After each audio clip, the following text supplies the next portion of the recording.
करू बाळासंगे गोपाळांचा मेळा असं म्हणणाऱ्या संतांची संतभूमी, जुलमी जातीयवादांच्या विरोधात दंड थोपून बंड पुकारणारे महामानव राष्ट्रपिता महात्मा ज्योतिबा फुले, चतुर्वर्ण व्यवस्थेचा चेंदा मेंदा करणारे लोक कल्याणकारी राजर्षी छत्रपती शाहू महाराज आणि भारताची राज्यघटना लिहून माणसाला माणसाची किंमत मिळवून देणारे भारतरत्न डॉक्टर बाबासाहेब आंबेडकर, माता जिजाई, माता अहिल्याई, माता सावित्रीबाई या सर्वच महापुरुषांना आणि महामातांना प्रथमतः अभिवादन करते।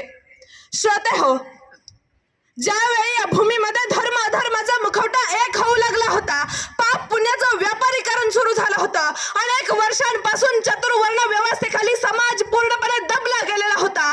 चार वर्णांमधनं 4000 जाती निर्माण झाल्या होत्या। माणसांपेक्षा दगड धोंडांना जास्त किंमत होती।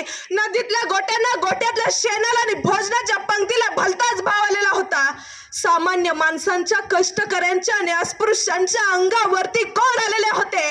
त्यांना खायला भाकरी मिळत नव्हती, प्यायला पाणी मिळत नव्हतं, चालायला रस्ता मिळत नव्हता।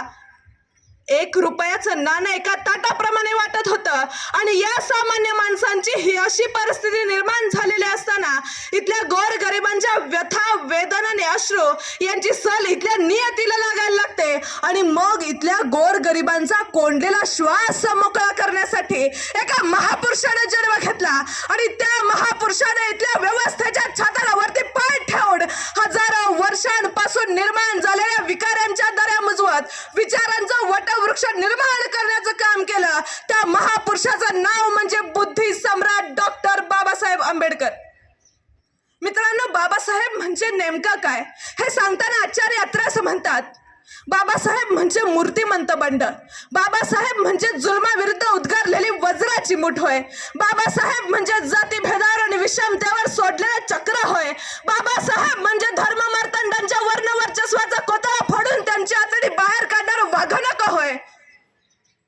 कसं असतं ना मित्रांनो, बलवानांनी दुर्बलांवरती अन्याय अत्याचार करावा आणि विषमतेची विष मल्ली जागोजागी पेरावी, असं हे जंगली जग आहे। आणि या जंगली जगात समतेच्या प्रकाशात, ममतेच्या सावलीत आणि हक्काच्या कवच कुंडलात समस्त मानवांसाठी न्यायाची प्रतिसृष्टी निर्माण करण्याचं काम डॉक्टर बाबासाहेब आंबेडकरांनी केलं। पण एवढं सगळं करून सुद्धा कित्येकांच्या कपाळावरती अट्ट्या पडतात। काही जण तर बाबासाहेबांना फक्त दलितांचेच पुढारी मानतात।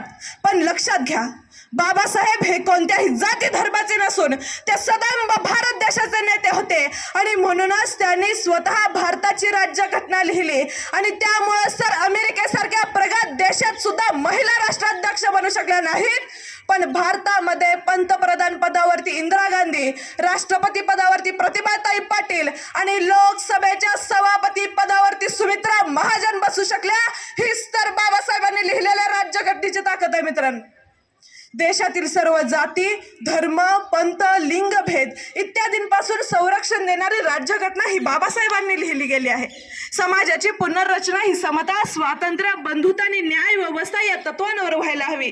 जातीभेदाचे निर्मूलन होऊन सर्वांना समान संधी मिळावी हे बाबासाहेबांचे जीवनकार्य होते आणि ते आम्हाला विसरून चालणार नाही। शिक्षणाची कवडे सर्वांना खुली व्हावीत यासाठी त्यांचा अटोकाट प्रयत्न होता आणि आज तो आपल्याला सफल होताना दिसत आहे।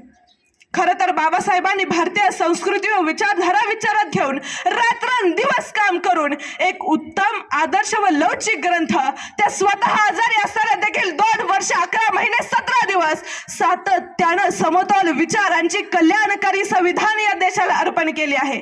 आणि याच राज्यघटनेमुळे भारतातील राज्य व्यवस्थेला सदृढ, सक्षम, समर्थ बनवून प्रचंड ऊर्जा व शक्ती लाभली आहे आणि याच संविधानाच्या तत्वावर देशानं उचललेलं अत्यंत महत्त्वाचं पाऊल हे प्रेरक ठरताना दिसत आहे। खरं तर इंग्रजांनी या देशाचा संपूर्ण ताबा घेण्याआधी हा देश राजे, राजवाडे, संस्थानिक आणि नवाब यांच्यामध्ये वाटलेला होता। हजारो वर्षांपासून उच्च निस्तेच्या आणि जातीपातीच्या जोखडात अडकलेला होता। अशा सर्वच आघाड्यावर विखुरलेल्या देशाला स्वातंत्र्य, समता आणि बंधुता या त्रिसूत्रात बांधण्याचं काम संविधानाने केलं। जो वर्ग हजारो वर्षांपासून उच्च निस्तेच्या आणि जातीपातीच्या जोखडात अडकलेला होता, अशा सर्वच धर्मांना, समानतेच्या सूत्रात बांधण्याचं काम संविधानानं केलं. खरं तर डॉक्टर बाबासाहेब आंबेडकरांना भारतात राजकीय लोकशाही बरोबरच सामाजिक आणि आर्थिक लोकशाही निर्माण करायची होती. त्यामुळे त्यांनी प्रत्येकाला समान मूल्य, समान प्रतिष्ठा आणि समान संधी या संविधानाच्या माध्यमातून दिले. आणि यावरूनच हे लक्षात येतं की डॉक्टर बाबासाहेब आंबेडकरांनी राज्यघटनेचा केंद्रबिंदू हा माणूस आणि त्याचा सर्वांगीण विकास हाच मानला होता. खरं तर माणसांसाठी निर्माण केलेल्या कारागृहात मी स्वतः राहणार नाही आणि माझ्या गोर गरीब बांधवांना सुद्धा राहू देणार नाही. नवा विचारांचा सुरुंग लावून हा सुरुंग फोडून आम्ही बाहेर पडू, अशी उद्घोषणा त्यावेळी बाबासाहेब आंबेडकरांनी केली. आणि अशा प्रकारे त्यांनी सर्वच सामाजिक परिवर्तन घडवून आणलं. आणि त्यामुळेच तर आज देखील बाबासाहेबांना माणसातला देव असं समजलं जातं.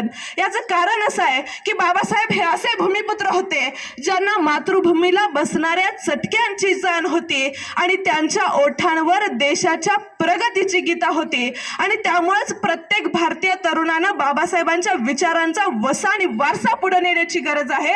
त्यामुळे जाता जाता मी तुम्हा सर्वच तरुणांना एक संदेश देऊ इच्छिते. हे हात उत्सुकलेले दगडांच्या वर्षावाला, हे हात उत्सुकलेले दगडांच्या वर्षावाला, रोखा ते लावा देशाच्या प्रगतीला, रोखा ते लावा देशाच्या प्रगतीला. धन्यवाद.